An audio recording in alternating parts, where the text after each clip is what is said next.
Imagine earning just £15,000 in your first fight and turning that into £500 million. This is not a movie. It's the real-life story of Anthony Joshua, the boxer who punched his way to a £500 million fortune. Let's find out how the boy from Watford built one of the biggest fortunes in sports, one knockout at a time. Anthony Oluwafemi Joshua didn't start as a millionaire. He grew up in Watford, England. A regular kid with big dreams, trouble found him early.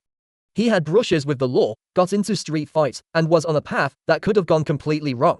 But boxing found him, or maybe he found boxing. A local coach spotted his raw power and discipline. In 2009, he joined the Finchley ABC gym in North London. That decision changed everything. Fast forward to 2012, the London Olympics. Joshua represented Team GB and won gold in front of his own people. It changed his life. Sponsors started calling. Anthony Joshua had turned into a national hero. When Joshua turned professional in 2013, the money wasn't great. His first professional fight against Emanuele Leo and him just £15,000.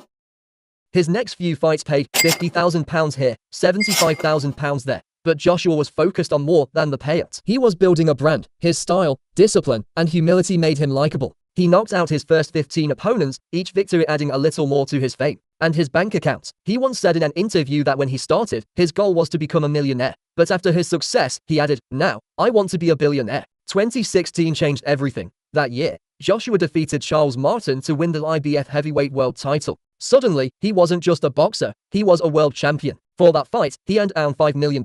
That was more than all his previous fights combined. And then came the real breakthrough, April 2017 at Wembley Stadium, against Wladimir Klitschko. 90,000 fans filled the stadium, and millions more watched around the world. Joshua won by knockout in the 11th round after one of the most dramatic fights in boxing history. The payday, around £15 million for that night alone. That fight created a new reality. Promoters, sponsors, streaming platforms, everyone wanted Anthony Joshua. From that point on, whenever he walked through the ring, millions of pounds were already guaranteed before his first punch. Joshua was smart. He didn't just rely on fight purses. He built a brand empire under his company 258 Management, named after his amateur club's address 258 Finchley. That he signed endorsement deals with some of the world's biggest brands. Ambassador to a renowned British luxury vehicle manufacturer Jaguar. Deals with premier German fashion house headquartered in Metzingen called Hugo Boss. Ambassador to an iconic British brand of glucose-based energy and sports drinks, Lucozade. By 2020, Joshua was earning roughly £10 million a year just from sponsorships and endorsements. But he didn't stop there. He began investing in commercial real estate, building an estimated £150 million portfolio across London and Watford.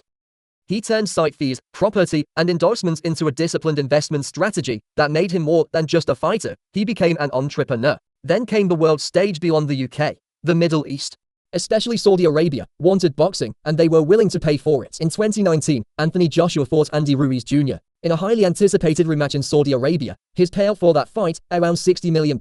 And in 2022, he faced Alexander Usyk in Jeddah, earning another £75 million, one of the biggest single paydays in boxing history.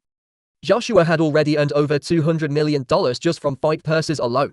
Joshua isn't flashy with his money. Sure, he drives luxury cars and owns a few beautiful homes, but he's also known for living modestly, and even staying with his mother 4 years after becoming a world champion. He created companies like AJBX&G and his management brand, giving him control over his own media, image, and sponsorships. Joshua turned his name into a business. Every t-shirt, glove, and event connected to him adds to his empire. He now invests in startups, fashion ventures, and commercial projects.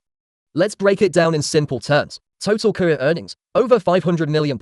Fight purses, around $200 to $300 million total. Endorsements, estimated £10 to $15 million per year. Property portfolio, worth around £150 million.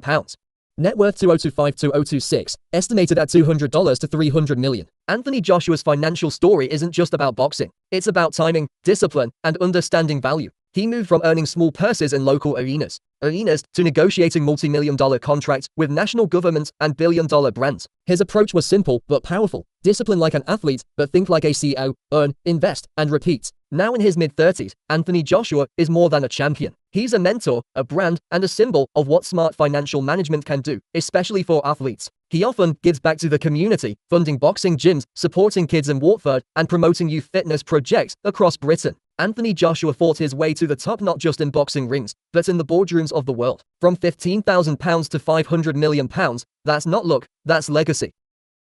If you love this story, hit subscribe and share, because success is a fight worth watching.